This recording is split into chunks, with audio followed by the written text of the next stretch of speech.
যতগুলো সন্ত্রাস আছে এই যে নিরীহ একজন ভালো ছেলেরে তারা বাপ হতে সম্মিলিতভাবে মাথায় আঘাত করে মৃত্যু নিশ্চিত করা পর্যন্ত তারা মারছে, এটার বিরুদ্ধে যাতে পুঙ্খানুপুঙ্খানো প্রত্যেকটা সন্ত্রাসকে ধরা হয়, এর জন্য আমরা এলাকাবাসী ভাইকে কি চাই,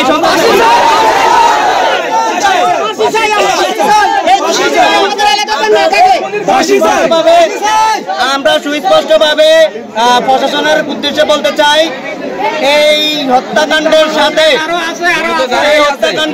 যারা যারা জড়িত আছে আমরা স্পষ্টভাবে আমাদের এলাকাবাসীর প্রত্যেকেরই অনুরোধ হচ্ছে তাদের প্রত্যেককে ধরেই আইনের আওতায় এনে দৃষ্টান্তমূলক শাস্তি দাবি জানাই। কামাল বেস্তির কি চাই?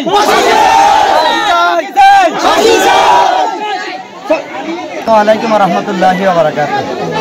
সম্মানিত উপস্থিতি, সানোয়ার মনে করেন একজন সৎ এবং সহজ সরল ব্যক্তি ছিলেন। উনি ৪ নং ওয়ার্ডের বাংলাদেশ জামাত ইসলামের সভাপতি ছিলেন। যদি তাদের পারিবারিক কোনো বিষয় নিয়ে কোনো থাকে তাহলে দেশের আইন আছে, বিচার হবে। এভাবে একজন নিরীহ মানুষকে মনে করেন ইয়েতিম একজন মানুষকে মনে করেন এভাবে মেরে ফেলার জন্য আমরা যারা এদেরকে মারছে তাদের আমরা দৃষ্টান্তমূলক বিচার চাই এবং তাদের পাশে চাই।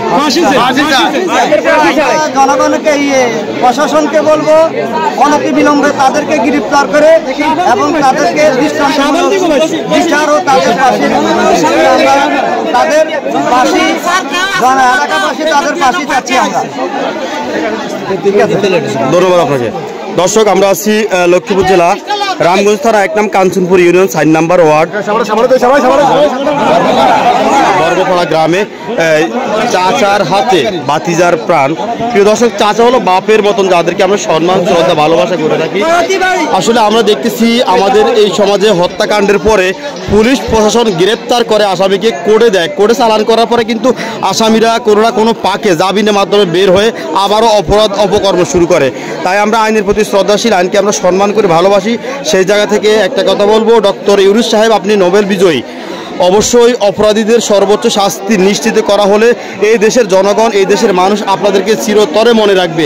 আমরা দেখেছি এই দেশের মধ্যে আইনি সুশাসন প্রতিষ্ঠা করার মতো এখন পর্যন্ত স্বাধীনতার পর থেকে আমার বুঝজ্ঞান হওয়া পর্যন্ত আমি আসলে দেখিনি। কারণ আমি দেখি অপরাধ করার পরে অপরাধীকে পুলিশ ধরে যখন সোপর্দ করে সেই জায়গা থেকে আবারও জামিনে চলে আসে।